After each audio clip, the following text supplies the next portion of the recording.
Sir, अब हमने बड़े हौसले से चीखो पुकार सुनी और मुझे यकीन है कि हमारी बात भी हौसले से सुनी जाएगी।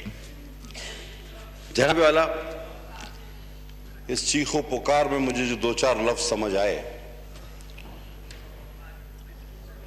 अच्छा मैं एक्सप्लेन कर दूं। मुझे पहले शुरू में समझ नहीं आता था कि ये बातें आराम से भी की जा सकती हैं, इस अंदाज से भी की जा सकती हैं कि लोगों को समझ में आए। लेकिन अब ये चीखो पुकार किस तरह और क्यों आदत बनी, ये मुझे बाद में पता चला कि हर वक्त चीखते रहने का मसला क्या है, ज़हन पर भारी असरात है माजी के।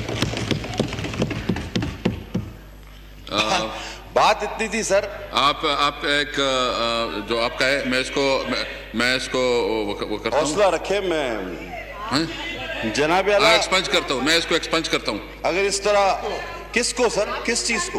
मतलब देखिए, आप एक शख्स के बारे में जो मैंने किसी के नहीं, उसके बारे में आप कोई बात ना करें कि वो सर अगर इस तरह से सर मेरा अपनी बात करें प्लीज, अपनी बात सर। देखिए, मैं आप मुझे तमीद करने देंगे तो मैं बात करूंगा। बैठ जाए, आप तशरीफ रखें प्लीज,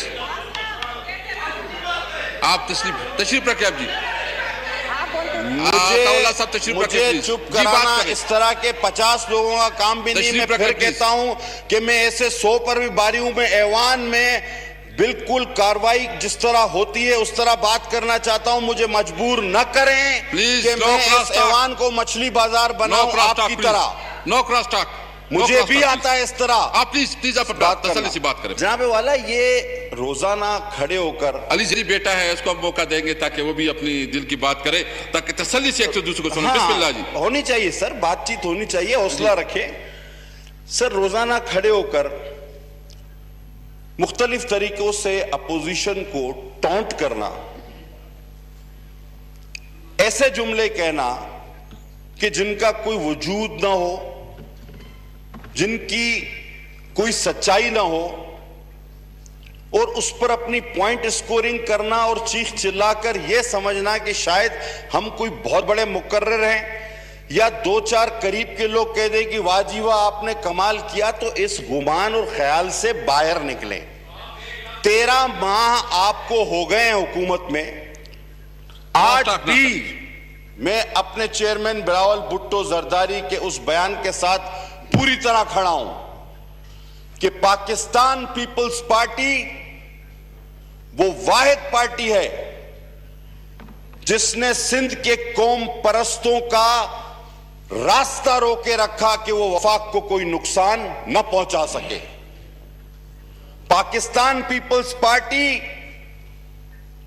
अगर वफाक की अलामत और चारों सूबों की जंजीर ना होती तो सिंध की कौम परस्त तहरीकें वो स्पेस हासिल कर लेती। पाकिस्तान पीपल्स पार्टी ने कुर्बानियां देकर, 2-3 नस्लों की कुर्बानियां देकर इस पाकिस्तान और वफाक को बचाया है। आपको सियासत में आए हुए जितने दिन गुजरे हैं, हमारी जलावतनी और जेलें उतनी हैं। बिलावल भुट्टो साहब ने बजा तौर पर कहा कि अगर दौरे जदीद के शरीफुद्दीन पीरजादा 149 बगैर किसी मकसद के और कचरा, ये 2-3 इदारों का झगड़ा और कचरे पर 149, जनाबे वाला कराची अलग करने का ख्वाब अल्ताफ हुसैन ने देखा था। ये इसके अल्लामा इकबाल अल्ताफ हुसैन थे। और मैं चाहूंगा, क्रॉस टॉक नहीं प्लीज, और मैं चाहूंगा कि इमरान खान साहब इसके कायदे आजम इस ख्वाब के न बने। क्यों आप भूल जाते हैं, आप क्यों भूल जाते हैं कि लंदन की एपीसी तारीख है, उस पे हर बात पर इत्तफाक हुआ, लेकिन खान साहब और मोहतरमा के दरमियान एक बात पर इत्तफाक नहीं हुआ था। मोहतरमा ने कहा था, बल्कि खान साहब का कहना यह था कि एमक्यूएम से किसी तौर पर कोई सियासी पार्टी इस एपीसी की ना ताल्लुक रखे, ना बात करे, ना इत्तेहाद करे, ना हुकूमत में आए तो उसे अपने साथ रखे, इनको सियासी पार्टी नहीं समझना चाहिए। ये खान साहब का बयानिया था, तारीख उठाकर देख ले। मोहतरमा का कहना था कि हम एमक्यूएम के अस्करी विंग के साथ नहीं, सियासी विंग के साथ जरूर बात करेंगे। आज उस बयानिए पर शहीद बीबी के बताएं कौन खड़ा है, आज आप उनके साथ हैं अपने बयानिए के खिलाफ, और हमारी शहीद मोहतरमा के बयानिए पर आप अमल कर रहे हैं। बयानिया आपका था या नहीं? अगर हो तो तारीख मुझे गलत कर दें आप। जनाबे वाला, बयानात और भी आए हैं। बिलावल भुट्टो साहब ने कहा कि अगर आप 149, पहले तो आपने कहा था जी हम सिंध गवर्नमेंट पलट देंगे, हमारे एक वजीर का बयान था, और वो सिंध गए भी थे इनकलाब लाने, अक्सरियत को अकलियत में तब्दील करने, ख्वाब शर्मिंदा ताबीर ना हो सका। 149 सर आपके सामने रखा है। पहली क्लास ये कि सूबा वफाक में मुदाखलत नहीं करेगा, हमने नहीं की। दूसरी क्लास कहती है कि जनाब कौमी और फौजी तंसीबात, उस पर वफाक डायरेक्शन दे सकता है। मुझे बरजुबानी याद है 149, हमने कोई सा काम नहीं किया। तीसरी शक कहती है कि लॉ एंड ऑर्डर और मालियात, उस पर वफाक डायरेक्शन दे सकता है। अल्लाह का शुक्र है, रेवेन्यू सबसे ज्यादा तीनों सूबों के मुकाबले में सिंध ने कलेक्ट किया, और अमन व अमान की सूरत हाल भी बेहतर है। तो 149 का कोई बनता नहीं था। ये तो बेकार में आप सबको, आप क्यों भूल जाते हो वो दिन? जनाब, पहले 30 साल आर्टिकल AK-47 से कराची चलाया जाता था। Article AK-47 कलाशनकोफ। और उसके बाद अब जब कानून नाफिज करने वाले इदारों को सलाम पेश करता हूं कि उन्होंने जब कराची को आजाद कराया तो वो AK-47 वालों के नुमाइंदे, जो बराए नाम वहां के नुमाइंदे हैं, दौरे जदीद के मौजूदा शरीफुद्दीन पीरजादा, वो आर्टिकल 149 लेकर आ गए। और मैं हैरान हूं कि दोस्त उसकी वकालत कर रहे हैं।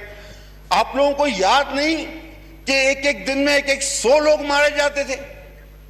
कराची में किसी सड़क से आप गुजर नहीं सकते थे। आज आप फिर उस बात को अमली जामा और इन लोगों को अमली पजामा पहनाने जा रहे हैं। ये कहां की अक्लमंदी है? जनाब आला, नहीं सर, मेरी बात अभी मुख्तसर आप सुनेंगे सर प्लीज। बयान इमरान खान नियाजी साहब का भी आया। खुदा की कसम, क्या लीडर मिले जनाब। जब वो तारीख पे बात करें तो दुनिया के सारे तारीखदान सर दूनते रह जाते हैं। कहते हैं हजरत मूसा का तारीख में जिक्र ही नहीं, वो कुरान में भी 30 बार से ज्यादा है। जब खान साहब जोग्राफिया पे बात करें तो कहते हैं जर्मनी और जापान एक साथ है। अल्लाह अकबर। अब फलसफे पे बात करें तो रविंद्रनाथ टैगोर और उमर खयाम में उनको कोई फर्क नजर नहीं आता। 1 अरब दरख्त तो उन्होंने सरदार आपके सूबे में लगा दिए। आप अपने सूबे का रकबा तो बताइए। ऐसा लगता है पहाड़ों, नहरों, घरों और हर आदमी के सर में भी दरख्त लगा हुआ है। 1 अरब दरख्त। सर ये कौन सी हिकमत है? उनका एक बयान। अगर आपको कोई मौका हो तो हम आपको वेलकम करते हैं, आ जाए। अगर आप काफी मेरी बात आपको वेलकम करते हैं। मेरी बात सुन रहे। अब वो बयान देते हैं कि यू टर्न, वो कहते हैं कि यू टर्न तो बड़ी अच्छी बात है और मुझे फख्र है कि मैं यू टर्न का वजीर आजम हूं। अब सर हम बरतानिया से पीछे नहीं है। एक आलमी साइंसदान न्यूटन बरतानिया ने दिया था दुनिया को, हमने यू टर्न दे दिया है। Thank you sir. मेरी बात तो सुन बस। सर जब आप अब कभी कभी तो बोलते हैं सर अभी कभी कभी तो थोड़ी सी बात। अब सर माशाल्लाह, हम तो भी बहुत जो बोलते है रहते हैं। अब हम भी जो है कह सकते हैं कि बर्तानिया ने न्यूटन दिया था, हमने यूटन दे दिया है। अब एक और बात जो सबसे खतरनाक है सर, आपको और हमें सोचना होगा, आजम ये कहता है कि मैं रा को दावत देता हूं कि आओ चेक करो। रा को वो कहते हैं हमने जब मोदी से मुलाकात की तो मैंने कहा कि रा को भेजो, आए चेक करें, हमने दहशतगर्दों की मदद करना छोड़ दी। सर हम रा को भी अब इजाजत देते हैं, हमारी सिक्योरिटी कहां गई? थैंक यू जनाब सर वाइंड अप प्लीज, अभी सर अभी तो इब्तिदा इश्क है, रोता है। वाइंड अप प्लीज, आगे आगे देखिए वाइंड अप प्लीज। सर मैं रोजाना सुनता हूं, जवाब देना बड़े अच्छी तरीके से आता है, कमजोरी ना समझा जाए, हम ऐवान के माहौल को खराब नहीं करना चाहते, सिर्फ इस वजह से कम बोलते हैं सर, कम बोलते हैं। अब जनाब आप आ जाएं, भारत का मिशन चांद पे भेजने का, रॉकेट कोई भेजा, वो फेल हो गया, अल्लाह करे फेल हो। वो एक मिशन खला में फेल हो गया तो यहां लुढ़ियां पा रहे थे हम, पानी भी चाहिए। वो एक मिशन खला में फेल हुआ और पूरी हमारी खलाई मखलूक का मिशन यहां पे फेल हो गया है। इस पर हम क्या करें सर? इस पर भी तो कोई बात करे। Thank you. ये अच्छा सर, मैं वाइंड अप करते हुए, सर खुदा की कसम कश्मीर इस तरह कॉन्सर्ट के जरिए आजाद नहीं होगा सर।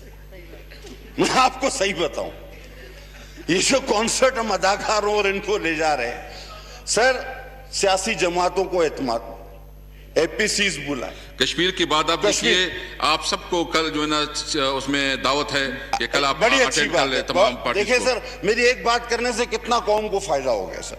अब मुझे अब बात करने दें सर। देखिए ये ट्रंप के पास से जब आप आए तो वजीर एक दूसरे को कुश्ती के दाव लगा रहे थे, पहले हार में पहनाऊं, पहले हार में पहनाऊं। वो बोला हमने वर्ल्ड कप जीत लिया है, अभी घर भी नहीं पहुंचे तो पीछे ने मोदी ने हमारा कश्मीर ले लिया। Thank you. और ट्रंप ने हरी झंडी दिखा दी। सर थोड़ा सुन तो ले। नहीं बस खत्म करें जी। अली जैदी साहब बस वाइंड अप कर प्लीज, वाइंड अप कर, वाइंड अप करें प्लीज, वाइंड अप कर ले सर। 45 अफराद सर कराची में बिजली का करंट लगने से हलाक हुए उस नकवी के अबराज की के इलेक्ट्रिक से जो फाइनेंसर था और पकड़ा गया है, उसने आपका नाम दिया है। आप जिम्मेदार हैं उन हलाकतों के। और आपको बता दूं कि सिंध में हर जुबान पर एक बात है कि सिंधली तेसर केर नड़ींदो सांदो केर मयारू यार। खुदा की कसम फिर कहते हैं कि हमारे सिंध को किसी ने, किसी शरीफुद्दीन पीरजादा हो या आपके वजीर कानून हो, क्या नाम है, फरूक नसीम भाई हमारा, ऐसी बातें ना करो। मैंने पहले कहा था, अभी हेमू कालानी और होश मोहम्मद सीधी से वास्ता तुम्हारा नहीं पड़ा और दुआ करो कि ना पड़े। Thank you, thank you, thank you. आखिरी बात सर, कि मर जाएंगे, सिंध को तकसीम नहीं होने देंगे, कोई कानून ऐसा नहीं। अली जैदी साहब, मुझे चुप कराना इस तरह के 50 लोगों का काम भी नहीं। मैं फिर कहता हूं कि मैं ऐसे 100 पर भी बारी हूं। मैं ऐवान में बिल्कुल कार्रवाई जिस तरह होती है उस तरह बात करना चाहता हूं। मुझे मजबूर न करें कि मैं इस ऐवान को मछली बाजार बनाऊं आपकी तरह। No cross talk. मुझे भी आता है इस तरह। आप प्लीज आप तसल्ली से बात करें। जनाब वाला ये रोजाना खड़े होकर, अली जरी बेटा है, इसको हम मौका देंगे ताकि वो भी अपनी दिल की बात करे, ताकि तसल्ली से एक से दूसरे को सुने। बिस्मिल्लाह जी। होनी चाहिए सर, बातचीत होनी चाहिए, हौसला रखें सर। रोजाना खड़े होकर मुख्तलिफ तरीकों से अपोजिशन को टॉन्ट करना, ऐसे जुमले कहना कि जिनका कोई वजूद ना हो, जिनकी कोई सच्चाई ना हो, और उस पर अपनी पॉइंट स्कोरिंग करना और चीख चिल्लाकर यह समझना कि शायद हम कोई बहुत बड़े मुकर्रर हैं या 2-4 करीब के लोग कह दें कि वाह जी वाह आपने कमाल किया, तो इस गुमान और ख्याल से बाहर निकलें।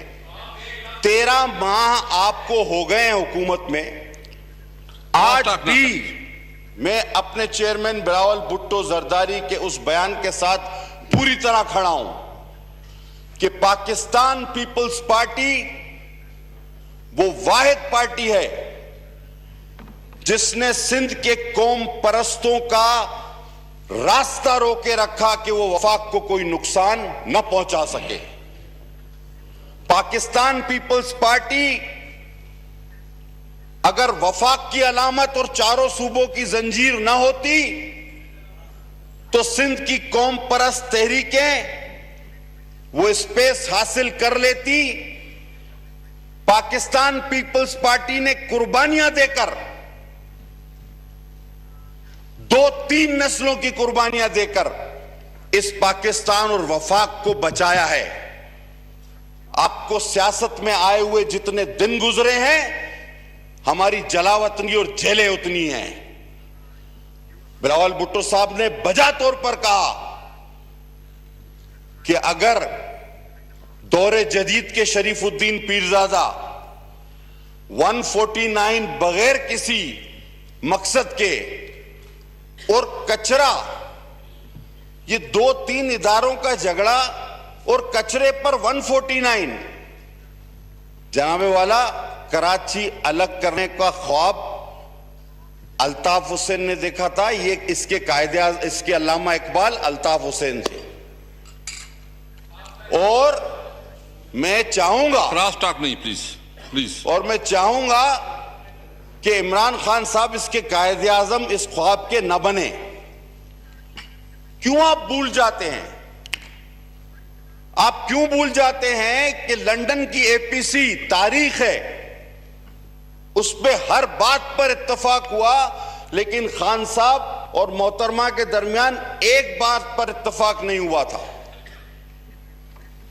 मोहतरमा ने कहा था, बल्कि खान साहब का कहना यह था कि एमक्यूएम से किसी तौर पर कोई सियासी पार्टी इस एपीसी की ना ताल्लुक रखे, ना बात करे, ना इत्तेहाद करे, ना हुकूमत में आए तो उसे अपने साथ रखे। इनको सियासी पार्टी नहीं समझना चाहिए। ये खान साहब का बयानिया था, तारीख उठाकर देख ले। मोहतरमा का कहना था कि हम एमक्यूएम के अस्करी विंग के साथ नहीं, सियासी विंग के साथ जरूर बात करेंगे। आज उस बयानिए पर शहीद बीबी के बताएं कौन खड़ा है। आज आप उनके साथ हैं अपने बयानिए के खिलाफ, और हमारी शहीद मोहतरमा के बयानिए पर आप अमल कर रहे हैं। बयानिया आपका था या नहीं? अगर हो तो तारीख मुझे गलत कर दें आप। जनाबे वाला बयानात और भी आए हैं। बिलावल भुट्टो साहब ने कहा कि अगर आप 149, पहले तो आपने कहा था जी हम सिंध गवर्नमेंट पलट देंगे, हमारे एक वजीर का बयान था, और वो सिंध गए भी थे इनकलाब लाने, अक्सरियत को अकलियत में तब्दील करने। ख्वाब शर्मिंदा ताबीर ना हो सका। 149 सर आपके सामने रखा है। पहली क्लास ये है कि सूबा वफाक में मुदाखलत नहीं करेगा, हमने नहीं की है। दूसरी क्लास कहती है कि जनाब कौमी और फौजी तंसीबात उस पर वफाक डायरेक्शन दे सकता है। मुझे बरजुबानी याद है 149, हमने कोई सा काम नहीं किया। तीसरी शक कहती है कि लॉ एंड ऑर्डर और मालियात उस पर वफाक डायरेक्शन दे सकता है। अल्लाह का शुक्र है रेवेन्यू सबसे ज्यादा तीनों सूबों के मुकाबले में सिंध ने कलेक्ट किया, और अमन और अमान की सूरत हाल भी बेहतर है। तो 149 का कोई बनता नहीं था। ये तो बेकार में आप सबको, आप क्यों भूल जाते हो वो दिन? जनाब पहले 30 साल आर्टिकल AK-47 से कराची चलाया जाता था। Article AK-47 कलाशनकोफ। और उसके बाद अब जब कानून नाफिज करने वाले इदारों को सलाम पेश करता हूं कि उन्होंने जब कराची को आजाद कराया तो वो AK-47 वालों के नुमाइंदे जो बराए नाम वहां के नुमाइंदे हैं, दौरे जदीद के मौजूदा शरीफुद्दीन पीरजादा, वो आर्टिकल 149 लेकर आ गए।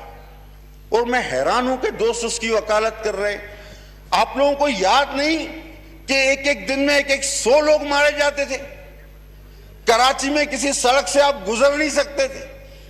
आज आप फिर उस बात को अमली जामा और इन लोगों को अमली पजामा पहनाने जा रहे हैं। ये कहां की अक्लमंदी है जनाब आला? नहीं सर, मेरी बात अभी मुख्तसर आप सुनेंगे सर प्लीज। बयान इमरान खान न्याजी साहब का भी आया। खुदा की कसम क्या लीडर मिले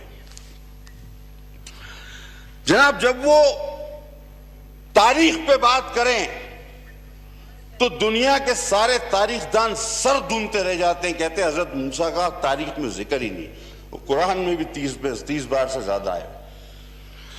जब खान साहब जोग्राफिया पे बात करें तो कहते हैं जर्मनी और जापान एक साथ है। अल्लाह अकबर। अब फलसफे पे बात करें तो रविंद्रनाथ टैगोर और उमर खयाम में उनको कोई फर्क नजर नहीं आता। 1 अरब दरख्त तो उन्होंने सरदार आपके सूबे में लगा दिए। आप अपने सूबे का रकबा तो बताइए। ऐसा लगता है पहाड़ों, नहरों, घरों और हर आदमी के सर में भी दरख्त लगा हुआ है। 1 अरब दरख्त। सर ये कौन सी हिकमत है? और उनका एक बयान, अगर आपको कोई मौका हो तो हम आपको वेलकम करते हैं, आ जाए। अगर आप काफी जनाब अली मेरी बात आपको वेलकम करते हैं, मेरी बात सुन रहे। अब वो बयान देते हैं कि यू टर्न, वो कहते हैं कि यू टर्न तो बड़ी अच्छी बात है और मुझे फख्र है कि मैं यू टर्न का वजीर आजम हूं। अब सर हम बरतानिया से पीछे नहीं है। एक आलमी साइंसदान न्यूटन बरतानिया ने दिया था दुनिया को, हमने यू टर्न दे दिया है। Thank you sir. मेरी बात तो सुन बस सर। जब आप अब कभी कभी तो बोलते हैं सर अभी कभी तो थोड़ी सी बात।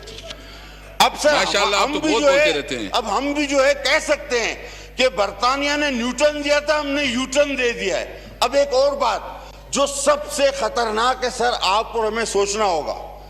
आजम ये कहता है कि मैं रा को दावत देता हूं कि आओ चेक करो। रा को वो कहते हैं हमने जब मोदी से मुलाकात की तो मैंने कहा कि रा को भेजो, आए चेक करें। हमने दहशतगर्दों की मदद करना छोड़ दी है। सर हम रा को भी अब इजाजत देते हैं, हमारी सिक्योरिटी कहां गई?